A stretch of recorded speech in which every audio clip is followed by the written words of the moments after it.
we're taught that circumstances cause our emotions, cause our feelings. And that means that work causes stress, clients cause stress, judges cause stress, opposing counsel causes stress, all of that stuff. And what's really happening, it's actually more complex than that. There are circumstances, and then our brain thinks thoughts about them. And it's our thoughts that cause our feelings. And from our thinking, our thoughts cause our feelings cause our actions. So if we're feeling negative emotion, we're going to take negative action or really move into inaction where we don't get things done. We procrastinate, we take longer, we don't work as efficiently, as diligently, and as thoroughly maybe as we would want to when we're operating from a place of stress and overwhelm. What if your head weren't full of stressful thoughts all day? How would it change your work? How would it change your approach to dealing with clients, judges, employees, and any sort of challenging situation? This week, we're joined by Olivia Vizachero, the less stressed lawyer. She's here to discuss stress management, understanding what truly causes your stress, and helping us clear the negative emotions so we can make a plan of action in stressful situations. Ultimately, our own thoughts cause our emotions and stress, and with a little practice and guidance, we can control those thoughts and avoid things like procrastination and overcome indecision.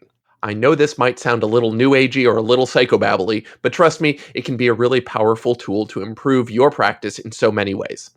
Olivia will also explain her thought download exercise. It's free writing thoughts about whatever's in your head so you can examine your feelings about them and make a plan of action to deal with it. But enough of my summary, let's get to the interview.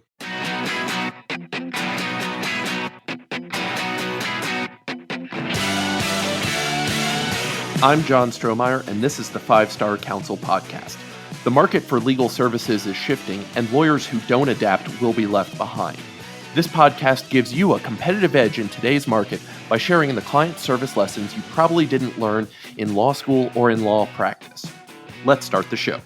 Hey 5-Star listeners, before we start, I want to tell you about our amazing sponsor, Smith AI. Smith AI is a virtual receptionist service for small businesses with a specialty in working with solo and small law firms. I signed up with them within weeks of starting my firm because they are affordable for even the smallest solo practice. Their friendly receptionists respond to potential clients in Spanish or English, screen and schedule new leads, and can even take payments. And now they're answering calls 24 hours a day. So even when you're asleep, they're still working. Even beyond the phone, they've got live agents and chat bots ready to capture leads on your website, by text, and by Facebook Messenger. Smith's friendly gatekeepers can staff your front line so you can work uninterrupted. You can finally have the peace of mind that while you're working, you're not missing out on future work. Plans start at just $70 a month for calls and $100 a month for chats. Smith AI is offering a free trial, and our podcast listeners get an extra $100 discount code with promo code 5-Star.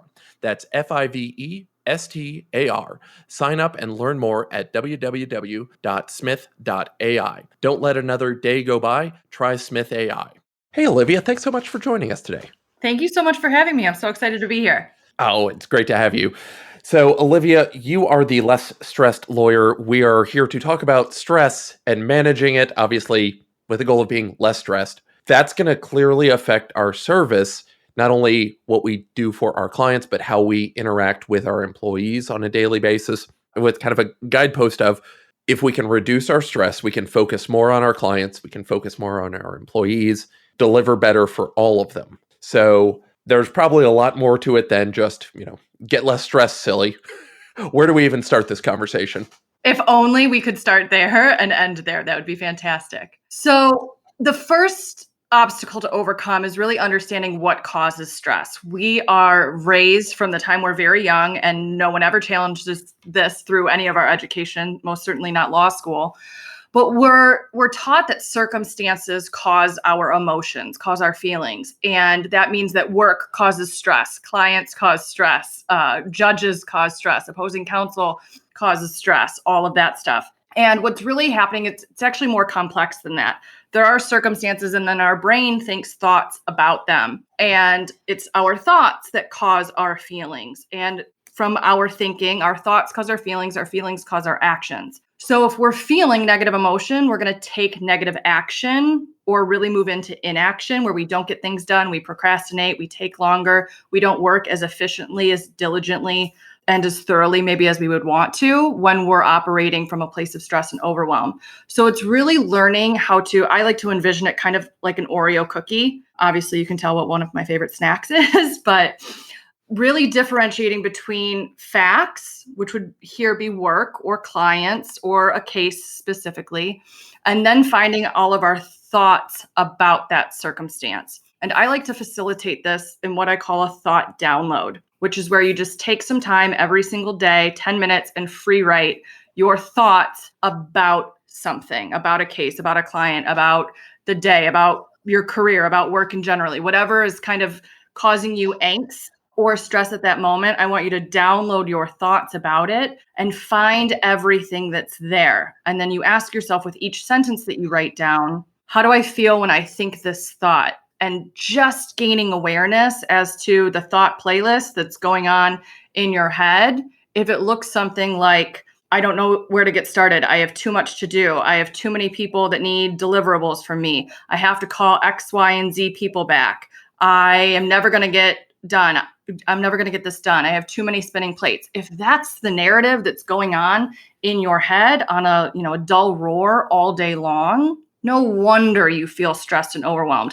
And it's really important to start paying attention and becoming aware that that's the most practiced thinking that you are thinking throughout the day. So it really starts there with awareness. Oh, wow. So I had learned years ago in a number of different contexts of just the free writing, the journaling, whatever you wanted to call it, because it all comes down to just sit there with a blank piece of paper and a pen and don't think about what's coming out, but just let it all flow out. But the difference that I heard from you is it's not just spew whatever nonsense you've got on your page, which is already really helpful and something I've always done just to help manage tasks. Of if I get it out of my head, if I write it down, put it in Basecamp, put it on a Post-it, I at least don't have it cramming up my head with, don't forget to water the plants. Correct. But what you're talking about is taking it one step further in asking questions about, all right, I've got all of the nonsense that's been floating around in my head, making things worse.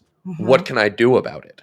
Correct. So once you figure out what's going on up there, because I kind of see our thoughts when they're in our heads, like the way you described with having all of the things that we need to remember.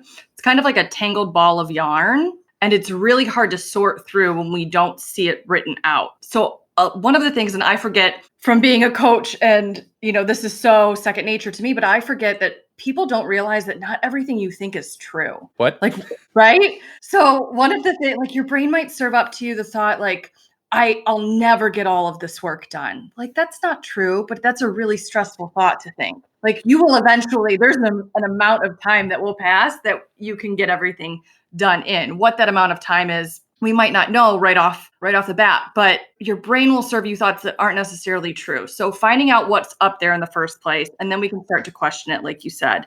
And from there, one of the other questions that I like to ask is, when I think this thought and it makes me feel this way, stressed, overwhelmed, anxious, frustrated, confused, maybe, any of those negative emotions, how do I act? And we respond to negative emotion in 3 common ways. We resist it, avoid it, or react to it. And this is what really affects, I think, client service here, is because none of those responses are going to lead to intentional action that best serves our clients. Resisting and avoiding emotions like stress, overwhelm, frustration, confusion, anxiety are going to lead to procrastination, spinning and indecision about something, just avoiding work, or really trying to stuff it all away in the closet where the bodies are buried and just really avoid it rather than deal with it. Reacting to it. So I typically have 2 types of clients.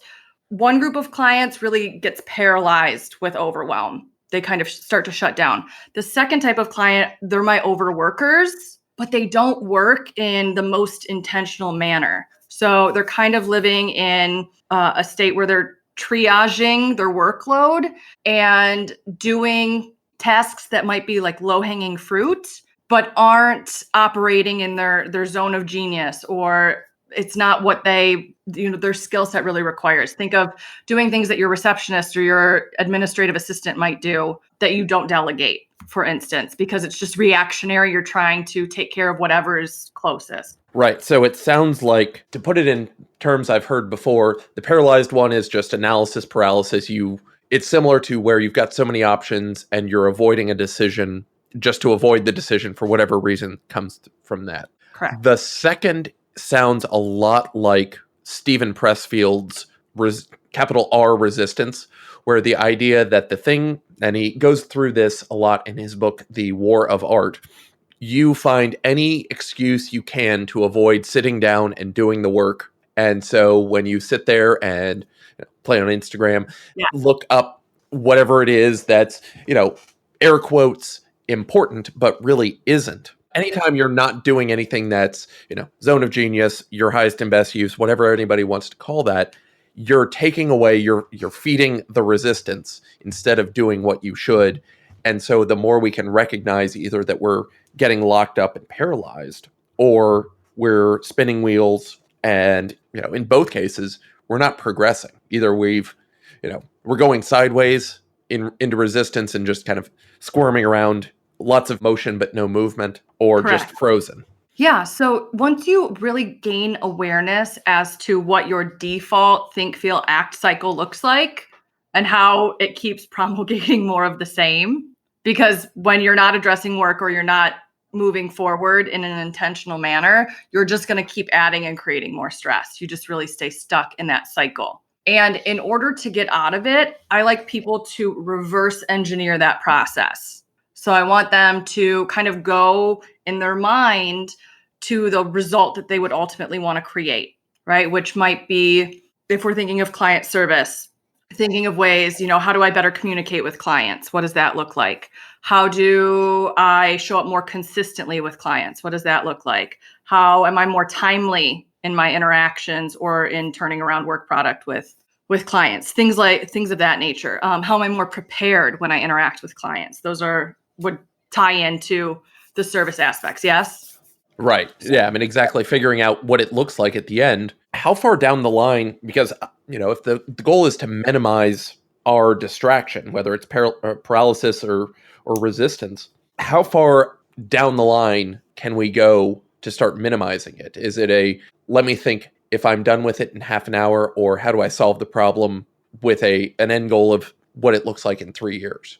That's a great question. I really like to take things week by week. So I have an audit process that I use with my clients specifically for that. I think it's a big enough chunk of time to where you can really see, you can do some serious evaluation as opposed to like focusing on every hour or focusing on every day. That's a little too micro, but it's not so long-term that it feels unmanageable or too large of a project to get your arms around. So I like to look at each week and kind of come up with a plan on how you'd like the week to go, what result you would like to create. And that's when we reverse engineer this think, feel, act cycle. So you think about what actions would you need to take in order to create that result?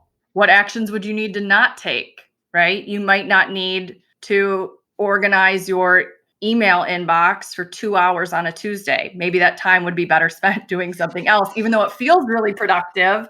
That would be an example of that unintentional work that I talked about. So figuring out what you need to do, then figuring out what you don't need to do. From there, move into how would you need to feel in order to take that action? And then what would you need to think in order to feel that way? And chances are it's not what you've been thinking. It's not what your default thinking is providing you. All of those overwhelming and stressful thoughts. To use a more concrete example, one of the actions that you might need to take or would want to take is to delegate some work, because lawyers like to take on everything themselves, and it really leaves them either spread too thin or not achieving the client service standards that they're hoping to achieve, like their desired result would be, right? To be more communicative, to be more consistent, to be more timely, to be more prepared, things like that. I was just thinking that exactly the delegation is one of the hardest things for lawyers, unintentionally, but probably it's a quantifiable byproduct of the billable hour of, well, of course we don't want to delegate to somebody who's going to bill at a lower hourly rate. But even if we assume that away, the thing that I heard so many times when I was an associate elsewhere is, well, I don't want to hand this off to you. You're not going to do it as, the implication was I would never do it as well as the partner. And of course not. I had, a handful of years of experience. They had decades of experience. But the problem that comes back is if you don't let me be halfway bad at it, I'm never going to get any better. And so it doesn't help me get any better by not delegating. It doesn't get anything off your plate by not delegating. And so we're just stuck with, everybody kind of keeps swimming and all they can do is swim at their own pace, but they're dragging other people along with them. That's absolutely right. So everything that you just gave me, those are all of the thoughts that people are thinking really unintentionally about delegating. They might not be specifically aware. So I challenge anyone who's listening to this to spend 5 minutes and download your own thoughts about delegating. What's probably going to come up for people is it'll take longer if I delegate it. And you're going to feel frustrated as a result, and you're not going to delegate. That's the action you would take. If you're thinking they won't do it as well as me, you're probably going to feel annoyed ahead of time and you're not going to delegate. If you're thinking it'll be more work for me in the long run, you're probably going to feel discouraged and you're not going to delegate. So seeing how when you think this way about delegating, you're going to feel a negative emotion and then you're going to take negative action or action that doesn't ultimately serve your long-term results that you're trying to create. And to go back to reverse engineering that process, if the action you want to be taking is to delegate, you need to change the feeling and you need to change the way that you think about it. So better suggestions would be feeling, motivated, feeling determined, feeling compelled, feeling patient. I really like that, thinking of that emotion in this context. And thoughts that would create those emotions look like, I can do this. I'll learn to do this effectively. This will serve my clients best in the long run. And for patient, especially, this will take me a little time to get this right, but that's okay. Like, it's all right if this isn't something that I master overnight. Time management and delegation are two things that I work with my clients on, and their expectation is that they try it once on a Wednesday afternoon. And if it doesn't go perfectly, they're like, screw this. I'm never wasting my time with that again. And it's like, it's not going to be something you learn overnight, but it will help with the stress reduction and the overwhelm in the long run. Right. And just knowing, part of my weekly prep is every Sunday I kind of clean up the old week, get ready for the new week, print out the calendar so I know what's coming, on Friday when I'm looking at things on Sunday. But I have down for an everyday, the morning triage for myself, what's one thing I need to delegate off my plate. And sometimes I can come up with a few things. Sometimes it's a big repetitive task. Other times it's going to be just have the associate or the paralegal respond to this email. And it doesn't even need to be get everything off my plate forever. It can just be, dear Neil, please come up with a response for this email. Knowing, sometimes he's going to know the answer and I just need him practicing on that. Yeah. Or other times, I don't know what the answer is, go figure it out. And you'll, if you're going to go do research, make sure you know where you went and looked things up. Because if you just say, well, I Googled it for 2 minutes, that's not a good enough answer, but at least we can figure out and start, reining in what that process should look like. I love that question. I love that you have that prompt for yourself in the morning. I think that's a really great strategy in order to start thinking more intentionally about your day-to-day, work setup. Other questions that I think people should ask themselves, what do I have to do? We're in the practice of law, right? So there are literally some things that a lawyer has to do. This isn't, a typical business situation where every task might actually be able to be delegated. Going to court, you're not going to be able to send the paralegal, right? So there are certain things that do require someone who's barred in order to be able to do that. So what do I have to do? And I like the distinguishment between these next two questions. What do I want to do, right? And that means if there's stuff that you don't want to do that might be better served by someone else on your team doing it, that would be great. Also identifying what do I want to do, but asking the next question, does it provide the best client service? And I'm going to call myself out here. It's how I came up with this example. I love to put things in chronological order. I love, love, love it. It just meets all of my perfectionist tendencies. It makes me feel so comfortable, warm and cozy. but no one's being served by an attorney putting something in chronological order. Anyone on my team could do that. There are so many other ways that I could be spending my time that would better serve clients than me organizing like factual discovery in a chronological manner, right? So asking those questions to find out like what might be best for delegating. And then going back to the audit, looking at your week after the week's over and evaluating it from a really curious place, not from judgment, not from frustration, like, oh, I could have done better. Oh, I could have, done it differently, but really looking at three things. What worked the past week? And you can do this with a narrow focus with delegating, or you can just do it across the board in general. I like to do my self audits on Sundays.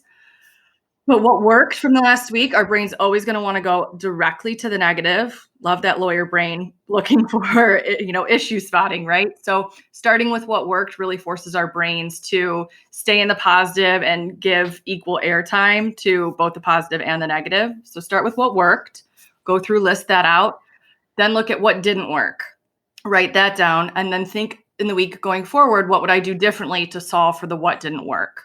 And with delegating, you might find things on your calendar from the week before that you spent time doing that added to your stress level or didn't let you get to the things that are really important. Right. And just, no, going through, it was something that I even learned way back in Boy Scouts that after a camp out, we do what we call rosebuds and thorns of what worked, what didn't, and what can we build on as a way of just everybody sits around and talks about it in that group effort, but it on a personal basis, again, giving yourself the freedom to say, this did work, this didn't, and there were good things. I need to consciously make an effort to look for what was better and what could we keep. And one of the things that the reason I like the week is that it's a good chunk of time that you don't just like set the goal for the year of like, oh, I'm going to be better with work-life balance, or I'm going to be better with time management, or I'm, going to work on having less stress in my life. And then not having a game plan or any system of evaluating the action you take to go about doing that. Oh, I'm going to delegate better this year, right? This is new year right around the clock. Having a more approachable, concrete, finite system to apply the changes you want to make in order to accomplish those results. Right, because if we set a year-long goal, we're going to forget about it until the middle of October, then scramble. It'll be Thanksgiving. We'll say, oh, hell, maybe next year. Absolutely right. 1000%. So we've been talking about how we can do this. What can we do? I mean, instead of an ongoing basis, what are some things we can do when we find ourselves kind of mired in this? Just earlier before the interview, you had said spinning in overwhelm. And I think that's a great phrase. I'm just going to kind of toss that back to you. What do we do when we're spinning in an overwhelm?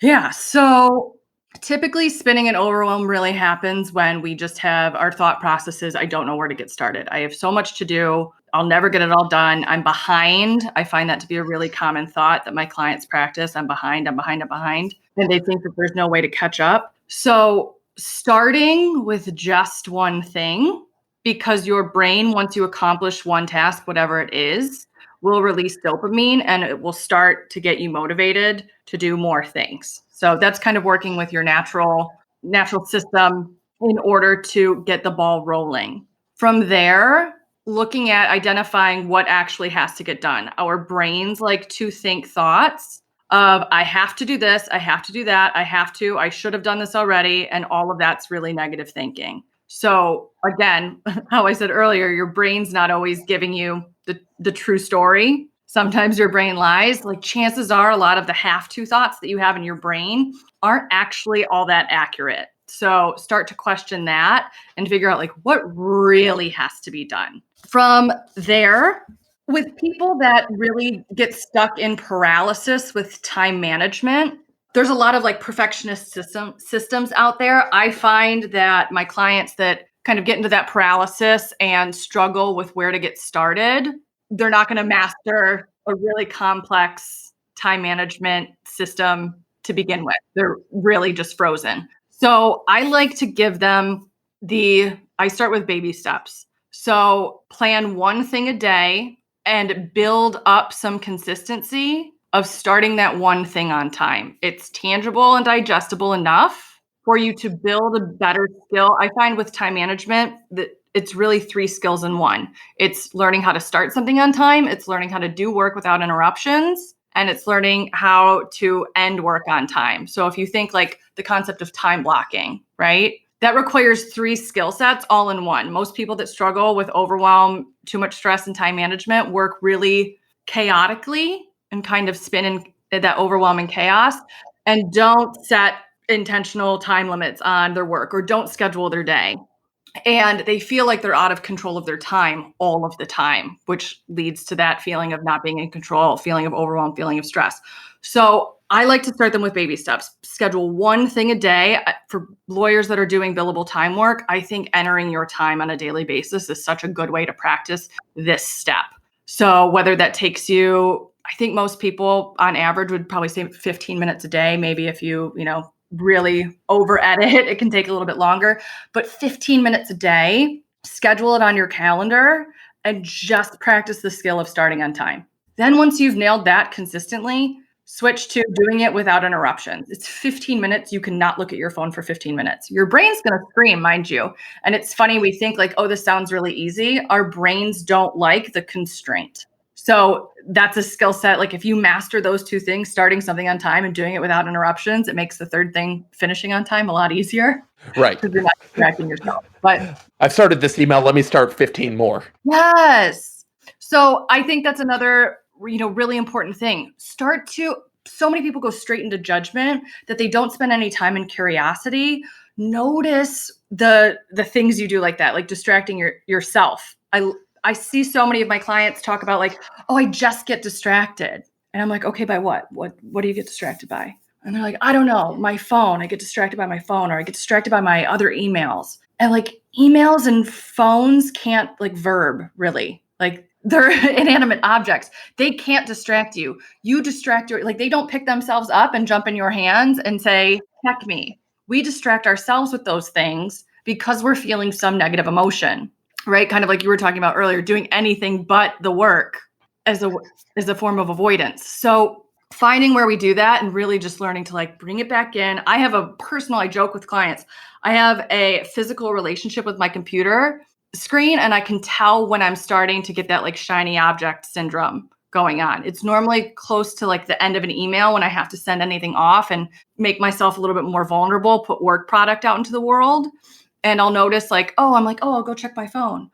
Oh, I'll go, let me check the New York Times website, whatever the case may be. And now I'm onto myself. So I'm constantly reining myself back in like, oh, that's cute, brain. We're not doing that today. Time to, bring it back in, finish the email, send it, check that off the list. Yeah, just optimizing for getting things done ultimately is what's going to help deal with all of this. Yeah. And it's going to take work. I mean, obviously, we've been talking for a while now. There are so many little tips and tricks, and just structuring your brain to deal with things the same way, because the brain that got us here and got us out of the savannah is optimized for be afraid of everything because it may eat you. And yes. It's not going to work anymore. I love telling people that. I'm so glad you brought that up. I joke with folks all the time. Like, your brain does not know the difference between an email from opposing counsel and a tiger trying to eat you. It just doesn't know. It cannot distinguish between the two. Oh my gosh. Olivia, I think that's probably a great place for us to leave things for right now. Where can our dear listener find you on the onlines? Yeah, my website is thelessstressedlawyer.com. And I'm super active on LinkedIn, so you can find me there under my name, Olivia Vizachero. And if you're interested in learning more about these tips and tricks, I do a monthly learning series the last day of every month called Less Stress Sessions. And you can sign up for those at lessstresssessions.com/sign up. Olivia, thanks so much for being on the show. Thanks so much for listening. You can find more info on us and get your free white paper on client service at 5starcounsel.com. You can get in touch with me at john@5starcounsel.com. If you enjoyed the podcast, please subscribe wherever fine podcasts are found and leave us a review wherever you can.